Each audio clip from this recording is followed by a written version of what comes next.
আমরা সবাই পাপী, আপন পাপের বাটখারা দিয়ে অন্যের পাপ মাপি। আমরা যে পাপী এটা ভাবতে মনে চায় না কারো, খালি অন্যের পাপ দেখি আমরা, এটা ভূত, ওর এই পাপ, ও পাপী, ও জালেম, ও জাহান্নামী, এরকম একটা টেন্ডেন্সি।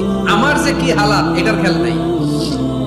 খেয়াল করতে হবে যে আমি সবচেয়ে বড় পাপী, ঠিক কিনা বলেন? পাপ করি নাই এমন কেউ আছি? হ্যাঁ আছি। কেউ না জানলেও জানে কি আমার পাপের ঘটনা? বিনা জানি আমি তো জানি আমি কি পাপ করেছি।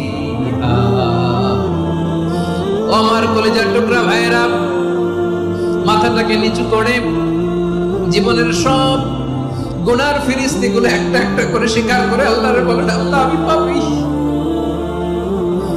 আল্লাহ আমার যে বড় পাপী এই দুনিয়াতে কেউ নাই, আকাশের নিচে জমিনের উপরে আমার যে বড় পাপী কেউ নাই। একটা একটা করে আমরা স্বীকার করি আমি পাপী, সব পাপের স্বীকৃতি দিলাম।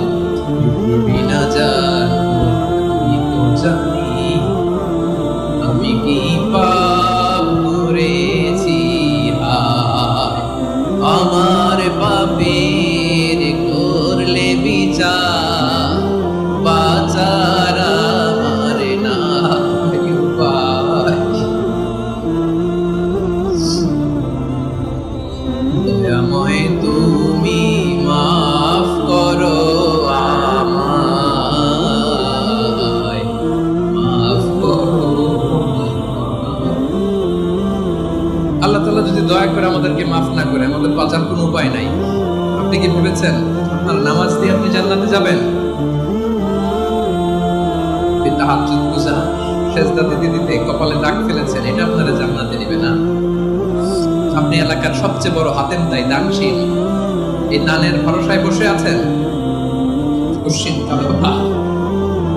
আমাদের নামাজ, আমাদের রোজা, আমাদের ইবাদত, এগুলো কি মিজানের পাল্লায় উঠালে কোনো ওজনই হবে না। তবে আমাদের একটা কৌশল জানা আছে, আমরা আল্লাহর রহমতের ভিখারি। আমরা সেদিন আগেই গুনার স্বীকৃতি দিয়ে দেব। আমরা বলবো, আল্লাহ তুমি প্রশ্ন করার আগে তোমার একটা কথা বলি, আমারে কিছু জিজ্ঞেস করো না, আমি সব করেছি। এমন কোন পাপ নাই যে পাপ আমারে দিয়ে হয় নাই।